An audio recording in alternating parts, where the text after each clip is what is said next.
Hello बच्चों। चलिए हम आज जो है क्लास 11th का पहला वीडियो बना रहे हैं। और जो वीडियो होगा कुछ इस प्रकार से होगा, जैसे आप क्लास में बैठ करके पढ़ रहे हैं और साथ साथ अगर नोट बनाना चाह रहे हैं तो आप पूरा साथ साथ नोट बना सकते हैं। और हम प्रयास करेंगे हर चीज़ को एकदम बेसिक से उठाएंगे। बेसिक कोई भी फिजिक्स का टॉपिक होगा, हम बेसिक से स्टार्ट करेंगे और उसको अंत तक ले जाएंगे। और उससे पूरा वीडियो का हमारा प्रयास रहेगा जिसमें हम हर चीज़ का एक कंसेप्चुअल व्यू देंगे। ठीक है, जैसे आपको फिजिक्स समझ में आए। ठीक है, नो डाउट में बहुत सारे मैथमेटिकल पोर्सन हैं, बहुत सारे न्यूमेरिकल्स हैं।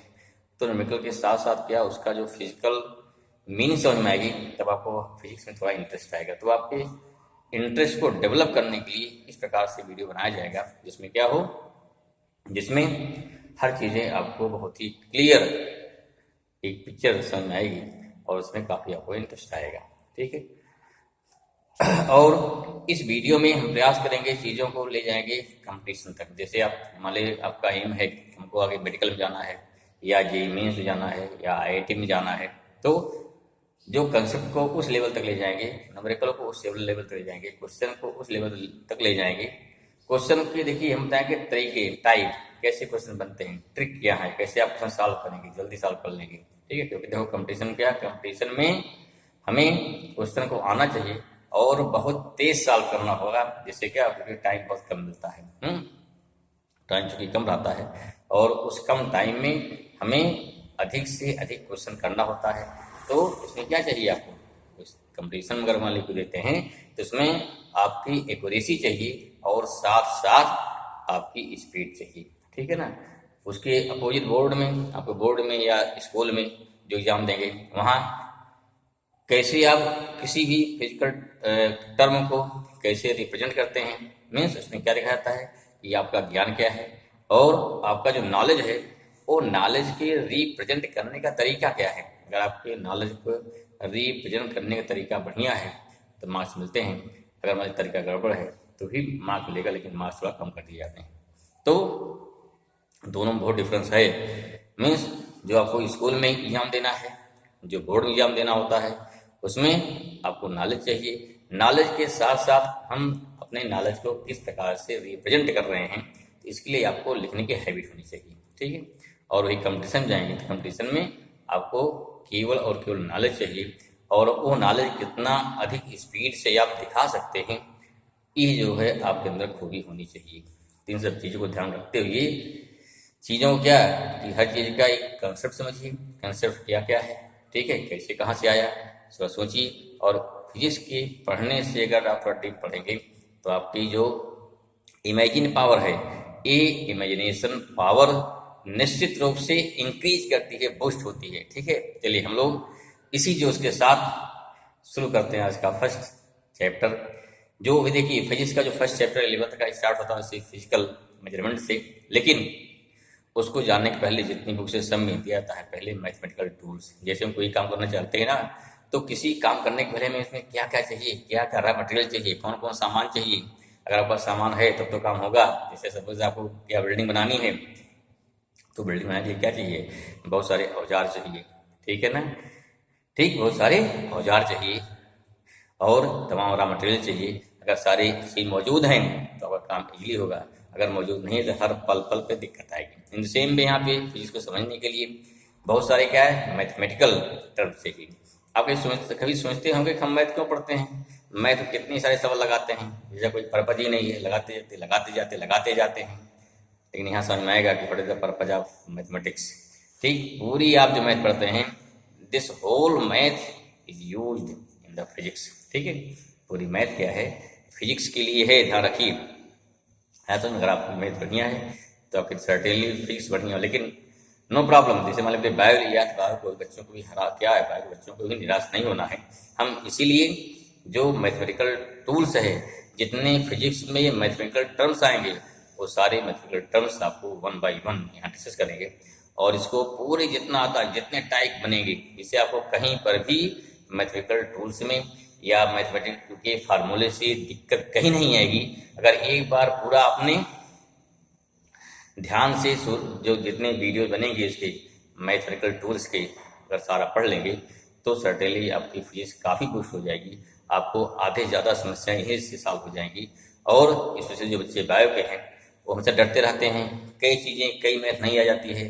ठीक, जैसे डिफरेंशियल कैलकुलस आ जाएगा नया, नहीं जानते हैं, कुछ ट्रिग्नोमेट्री फार्मूले नए आ जाएंगे, आप नहीं जानते हैं, एक्सपोनेंशियल आ जाएगा, नहीं जानते हैं। तो ये सारे टर्म आपको यहाँ पे वन बाई वन डिस्कस करेंगे। और इतना करने के बाद जिससे आपका अगर बेस क्लियर है तो उस कंडीशन पर आपको कहीं से कोई भी समस्या नहीं आएगी। ठीक है, तो यहाँ साथ के साथ हम लोग पहले शुरू करते हैं मैथमेटिकल टूल्स। ठीक है, आप मैथमेटिकल टूल्स के जितने चैप्टर होंगे, जितने वीडियो बनेंगे, वन बाई वन देखिएगा। ठीक है, जिससे आपका ये मैथमेटिकल पोर्शन अगर क्लियर हो गया बढ़िया से तो फिजिक्स के चैप्टर बहुत ही आसान लगेंगे और आप आसानी से जो क्वेश्चन आपके कंपटीशन लेवल तक हैं वो आपको समझ में आएंगे। ठीक है, और प्रयास कीजिए भले आप एनसीईआरटी बुक को प्रेफर कीजिए, उसके साथ न्यूमेरिकल लगाइए। ठीक है, अगर न्यूमेरिकल साथ लग जा रहे हैं तो अच्छी बुक है, जैसे एस वी वर्मा है उसको लगाइए, और अच्छा लगाना है DC पांडे है उसको लगाइए, और अच्छा लगाना है एक बात ये एरोडो की, लेकिन क्या है वो जो IE एरोडो बुक होती है वो थोड़ा हाई लेवल की है, जब ये आसान लग जाएंगे तभी उसको लगाना चाहिए। सबके क्रम है, ऐसा नहीं कि बस शुरू हो जाओ पहले सबसे कठिन ले लिए बाकी आपको एक भी नहीं आ रहा है तो वहाँ पर दिक्कत आएगी। ठीक है, तो अब देखते हैं हमारा मैथमेटिकल टूल्स में हमें पढ़ना क्या क्या है, इसको जानते हैं, फिर हम वन बाई वन स्टेप शुरू करेंगे। ठीक है, तो मैं ऐसा करता हूँ कि आपको ये सारी वीडियो को पसंद आएंगे, आप स्वयं पढ़ेंगे, अपने साथियों को प्रेरित करेंगे। जो बच्चे फिजिक्स से डरते हैं उनको जरूर पढ़ने के लिए बोलेंगे। ठीक है, साथ साथ ये जो चैनल बना दिया इस चैनल को आप सब्सक्राइब कर लेंगे, जिससे और लोग भी क्या हो जाने इसके बारे में। साथ साथ क्या जो हमारी नई वीडियो पढ़ती रहेंगी तो उसको आप आराम से देखते रहेंगे, आपके पास सारी इन्फॉर्मेशन पहुंचती रहेगी। तो इसके लिए क्या करना है, आपको बच्चों को मोटिवेट करना है, पढ़ना है। हमारा क्या पर्पज क्या है कि फिजिक्स इजी वे में आप तक पहुंचे। ठीक है, क्योंकि मैक्सिमम बच्चे क्या है फिजिक्स के नाम से ही डर जाते हैं और उसको पढ़ना ही बंद कर देते हैं, और जब आप पढ़ना ही बंद कर देंगे तो आपको फिजिक्स कैसे आएगी, नहीं आ पाएगी, वो सीधी सी बात है। इसलिए आपको डरना नहीं है, फिजिक्स से ये साथ लगना है। अगर लग जाएंगे तो एकदम इजी वे में हर कंसेप्ट वन बाई वन पढ़ते खुलती जाएंगी, आपको सबसे ज़्यादा इंटरेस्ट फिजिक्स में आएगा। ये मेरा दावा है। अगर आप साथ लगे रहे तो ठीक है भाई, थोड़ा मेहनत करना पड़ेगा, अगर थोड़ा ठीक है थोड़ी का चीज़ टफ मान जाती है, हल्का फुल्का टफ है, लेकिन बहुत ज़्यादा टफ नहीं, इम्पॉसिबल नहीं है। ठीक है, और एक बात और समझिए कि अगर चलो ठीक है मान लिया आपको फिजिक्स में इंटरेस्ट नहीं आता है, आप चाहते कि मेरा फिजिक्स में कैरियर ना बने या हमें फिजिक्स से कैरियर नहीं बनाना है, तो ठीक है आप फिजिक्स में कैरियर मत बनाइए, लेकिन फिजिक्स से कैरियर बनता है, ये बात कहीं ना कहीं नोट कर लीजिए। क्या हो गया, फिजिक्स में कैरियर अगर नहीं बनाना है तो कोई बात नहीं, लेकिन बिना फिजिक्स के आपका कैरियर नहीं बनेगा। मतलब किसके लिए, अगर आप जा रहे हैं इंजीनियरिंग क्षेत्र में, अगर जा रहे हैं आप मेडिकल क्षेत्र में, इस इंजीनियरिंग के मेडिकल के क्षेत्र में या साइंस के नाम पे अगर कुछ करना चाह रहे हैं तो कहीं न कहीं आपको पहले फिजिक्स से भिड़ना पड़ेगा, क्योंकि 11th-12th अगर फिजिक्स से भिड़ेंगे तो हर कंपटीशन में फिजिक्स पूछी जाती है। ठीक है ना, तो प्रयास कीजिए, जुटते हैं, अभी तन मन से जुट जाइए, पूरा 11th बढ़िया हो गया, पूरा 12th बढ़िया हो जाएगा, तो जो आपका डर खत्म हो जाएगा, तो सर्टेनली आपके सारे सपने 100% पूरे होंगे। तो इसी जोश के साथ लगिए और आपका जोश कम नहीं होने पावे। ठीक है ना, तो हम लोग जुड़ते हैं, जिससे क्या लगातार पढ़ाई करते रहिए, कंटिन्यूटी बनाइए। ठीक है भाई, तो हमारा क्या है जो पहला जो फर्स्ट लेक्चर रहेगा इस पे रहेगा, वो रहेगा मैथमेटिकल टूल्स पे। तब देखिए मैथमेटिकल टूल्स है क्या, इसमें हमें क्या क्या पढ़ना है। ठीक है, तो पहला हमारा क्या रहेगा नोट, इसके साथ साथ आप लोग क्या करिए, जो लोग देख रहे हैं वीडियो को प्रयास कीजिए पेन कापी साथ में है आपके, आप साथ साथ नोट बनाते रहिए, क्योंकि बार बार आप वीडियो को देखने का टाइम नहीं मिल पाता है। ठीक, ये नहीं कि हमेशा जब चाहो वीडियो खोल लोगे, सारे साधन नहीं मौजूद होते हैं, तो आप तुरंत क्या साथ नोट बनाते रहिए। और अगर आप नोट बना रहे हैं तो सर्टेनली जान लीजिए कि आपको ऐसा लगेगा जैसे टीचर क्लास में पढ़ा रहा है, आपको हर चीज वन बाई वन स्टेप समझा करके लिखवा करके तब आगे बढ़ेंगे। ठीक है, हो सकता है इसमें एक आधो वीडियो ज़्यादा बनाने पे कोई बात नहीं है, लेकिन आपको स्टेप बाय स्टेप समझ में आवे, आपको क्या बढ़िया से सारा नोट बन जाए, नोट बन जाएगा, न्यूमेरिकल आपके सॉल्व होंगे, बुक के न्यूमेरिकल सॉल्व होंगे, तब आपको सब्जेक्ट में इंटरेस्ट आ जाएगा। ठीक है, चलिए भाई हम लोग शुरू करते हैं। क्या मैथमेटिकल टूल्स, पहला क्या रहेगा हमारा, पहला रहेगा मैथमेटिकल टूल्स। ठीक है, अब देखिए इस मैथमेटिकल टूल्स में पढ़ना क्या क्या है, हमारे कौन कौन से टॉपिक आएंगे मैथमेटिकल टूल्स में पढ़ने के लिए। ठीक है, जिससे हमारी पूरी फिजिक्स क्या है, टूल्स मीन्स क्या होगा भाई, औजार है ना, इसमें कौन कौन से ऐसे औजार हैं जिससे फिजिक्स के सारे पुर्जे खुलेंगे। ठीक, ये फिजिक्स आपको समझ में आनी शुरू हो जाएगी। कौन कौन सा है, तो सबसे पहला क्या देखिए, सबसे पहला आपका है जो बोलते हैं क्वाड्रेटिक इक्वेशन। क्या होता है, quadratic equation. Note down, you can note down quadratic equation, जिसको आपने 10 पढ़ रखा है, 9-10 में कहीं पढ़ा होगा। ठीक, लेकिन इसके सोल्यूशन कई बहुत सारे मेथड से सोल्यूशन सॉल्व करने के, तो यहाँ हम लोग बोले एक मेथड ध्यान देंगे, इसे बोलते हैं, जिसे बोलेंगे श्रीधराचार्य फार्मूला। उसमें कुछ नई चीजें हैं जो आप 12th में, सॉरी 10th में या 9th में नहीं पढ़े होंगे। जैसे अगर कोई नंबर क्या इमेजनरी आ गई, आपने उसमें पढ़े होंगे, इसमें डिस्क्रिमिनेंट या कैपिटल डी इक्वल टू क्या होता है, √b² - 4ac। तो वहाँ कंडीशन क्या है, अगर b² - 4ac या तो 0 हो या 0 से बड़ा होना चाहिए। वहाँ सारे क्वेश्चन सॉल्व किया है, लेकिन अगर मान लीजिए क्या b² - 4ac 0 से छोटा होगा तब क्या करेंगे, तो वहाँ भी इसको यहाँ भी कंसिडर किया जाता है, जो कि नया है। ठीक, जो आप नहीं पढ़ेंगे। चलिए पहला, दूसरा हो गया क्या है, दूसरा उसके बाद हम लोग पढ़ेंगे, इसे बोल देंगे बाइनोमियल थ्योरम। बाइनोमियल थ्योरम, ये क्या होता है भाई, what is binomial theorem, what is binomial theorem. देखो नाम से क्लियर है, बाई मीन्स टू। ठीक है, जिसमें दो टर्म होंगे। इसका यूज क्या, देखो थ्योरम क्या है, कंसेप्ट क्या इसका है, सिंपल कंसेप्ट है कि सिंपल कंसेप्ट है, जैसे आपसे कहा जाए कि a+b, या कह दिया a+2b होल स्क्वायर, फट से बोलेंगे ना, क्यों, फॉर्मूला को आता है, a² + b² लगा देंगे। क्यूब कह दिया जाए तो भी कोई दिक्कत नहीं है, लेकिन अगर बोल दिया जाए कि a+2b⁻10 फाइंड दिस वैल्यू। अब देखिए this value is not impossible तो नहीं है, यू कैन फाइंड और वी कैन फाइंड, बट क्या थोड़ा टफ जरूर है, लंबा जरूर है, लार्ज प्रोसेस है। कहीं थोड़ी सी गलती हो गई पूरा क्या करा खत्म हो जाए, क्योंकि a+2b को 10 टाइम्स इंटू करना है, a+2b इंटू फिर a+2b फिर इंटू a+2b, तो 10 बार इंटू करें तो क्या हो गया, एक बहुत बड़ा आएगा, बस पता लगा 2-3 पेज भर गया उसमें, और कहीं थोड़ी गलती हो गई तो सारा किया था खत्म हो जाएगा। तो ऐसे टर्म मिलते हैं फिजिक्स में, या ऐसे टर्म मिलते हैं मैथ में, तो क्या करते हैं, तो यहाँ पे जो थ्योरम हमारी है उसके लिए बस इसका एक फार्मूला आएगा, और उस फार्मूले से एक ही लाइन में रखते जाएंगे। ठीक है, जितने यहाँ पे पावर है वह, ठीक है, जितना यहाँ पावर है उससे एक अधिक टर्म, माने क्या है, कुल 11 टर्म एक सीक्वेंस में फार्मूला है, उसी फार्मूले में वैल्यू रखते जाएंगे, तो एक लाइन में क्या हो गया, हमारा सोल्यूशन मिल जाएगा। ठीक है ना, इसे क्यूब करना है, 4 करना, समझिए, तो क्या हो गया, first term, second term, third term, fourth term, fifth term, इस टर्म क्या हो गया, आपका आंसर आ जाएगा। तो बहुत ही आसान हो जाता है, इसलिए क्या बोलते हैं इसे बोलते हैं बाइनोमियल थ्योरम। ठीक है ना, क्लियर हुआ।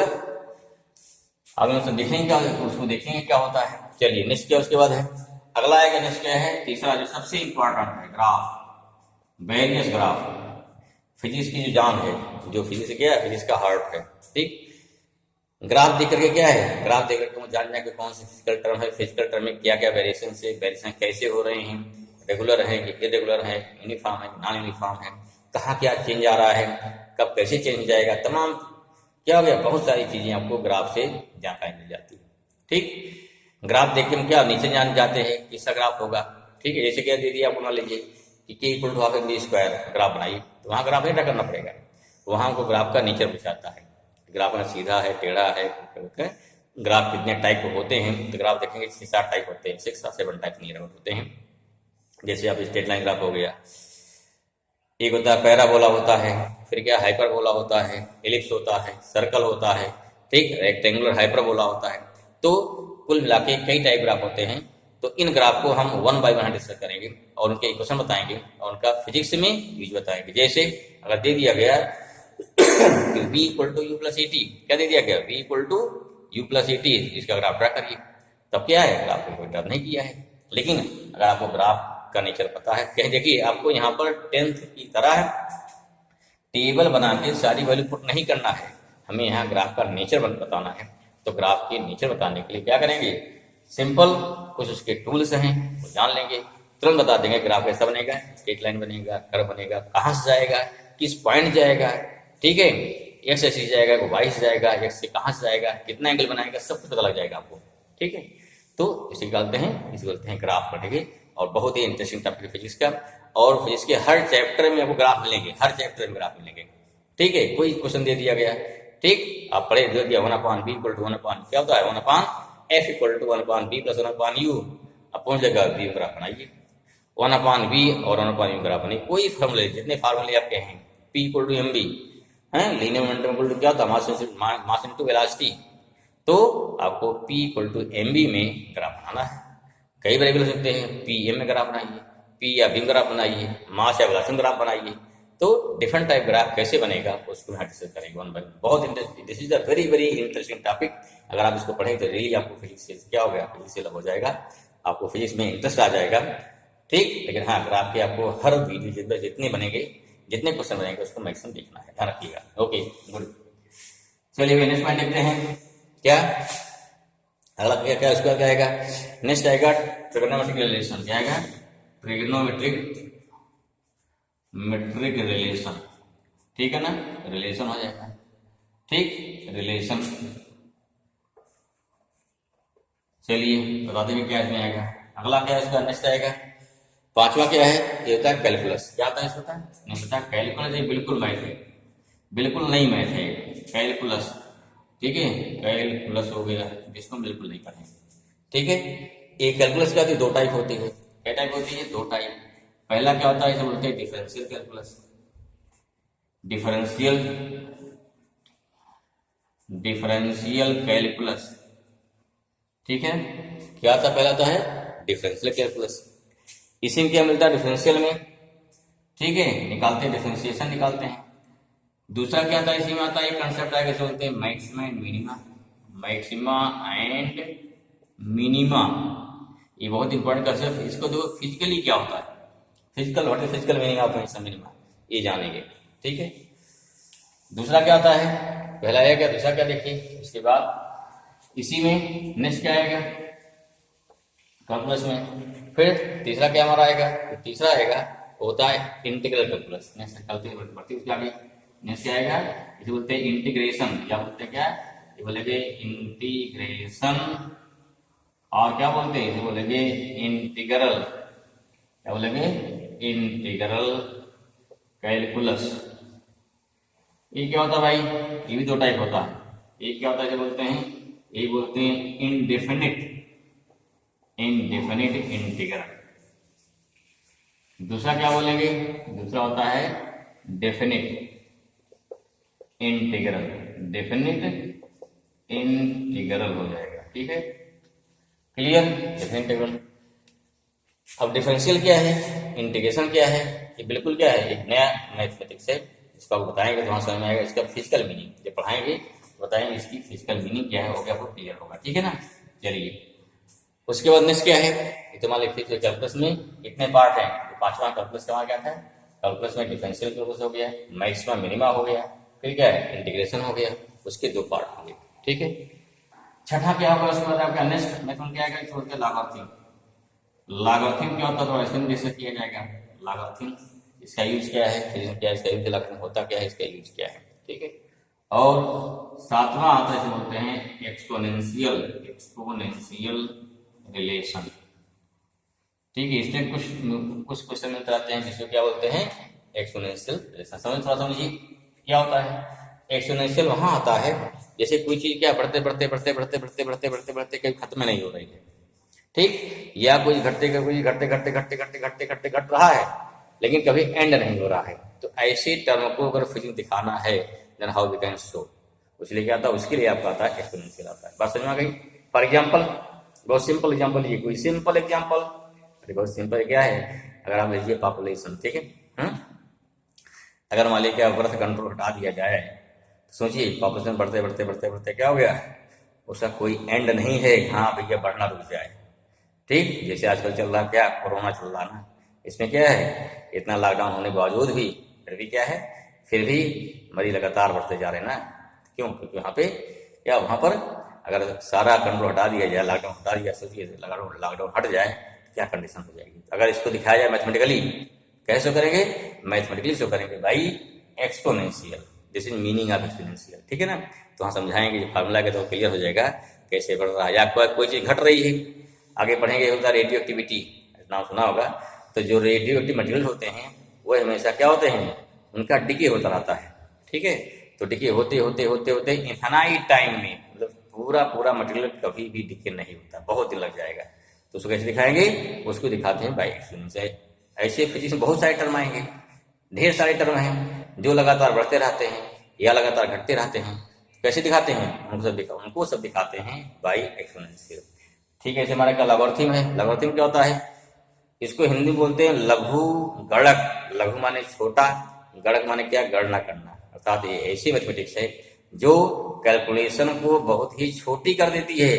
अभी आपके पास कैलकुलेटर है, कोई बात नहीं है, लेकिन पहले जब कैलकुलेटर नहीं था, कैलकुलेटर तब लंबी में कोई कैलकुलेशन दे दिया, x equal to find x equal to 341 का होल स्क्वायर इंटू 455 का होल क्यूब इंटू 369 और 4 अपान 259 का होल स्क्वायर इंटू 102 का होल क्यूब।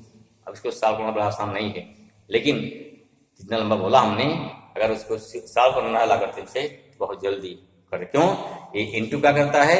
इंटू को प्लस करेगा, अपान को माइनस करेगा, फिर जो घटा लीजिए, फिर लॉग एंटी लॉग यूज कर लेंगे, आपके आंसर मिल जाएगा, ठीक है ना। फिर मैंने बताया था, उसमें ऊपर आया था कि ट्रिग्नोमेट्रिक रिलेशंस। ये क्या भाई? देखिए ट्रिग्नोमेट्री जो ट्रिग्नोमेट्री के फार्मूले हैं, ट्रिग्नोमेट्री के फार्मूले आपने 10th में पढ़ रखे हैं, लेकिन सारे नहीं पढ़ रखे हैं। जो एनसीईआरटी के सिलेबस में है, जितने यूज होते हैं, कुछ फार्मूले इसमें नहीं दिए गए हैं, मतलब आपके कोर्स में नहीं है, ठीक है। इसलिए हम यहाँ पे उन फार्मूलों को भी ऐड करेंगे। जो बच्चे मैथ वाले हैं, जो मैथ लिए रहते हैं 11th में, उनको पढ़ाया जाता है, लेकिन बायो लोग नहीं पढ़ाया जाता है, इसलिए उन सारे फार्मूलों को भी यहाँ पर ऐड करेंगे, जिससे आपको सारे फार्मूलों का कलेक्शन रहे, समझा दिया जाएगा, ठीक है। तो जिससे आपको कहीं पर भी कोई समस्या ना आवे। तो इस प्रकार से जितनी आपकी मैथमेटिक्स है, इतनी आपकी सारी मैथमेटिक्स अगर पूरी क्लियर है, अगर हर मैथमेटिक्स पूरी आ रही है, तब आपकी फिजिक्स काफ़ी स्ट्रांग रहेगी, तो आपको कहीं पर कोई चीज़ समझने में दिक्कत नहीं आएगी। तो इसलिए आप सभी लोग विदाउट इन फेल, ठीक है, जितने आपके वीडियो बनेंगे आप उसको 1 by 1 देखते रहिए, अपने साथियों को भी मोटिवेट करते रहिए। तो हम लोग इसके बाद नेक्स्ट पहले वीडियो स्टार्ट करेंगे, क्या पहला हम लोग टॉपिक स्टार्ट करेंगे quadratic equation. Okay, thank you.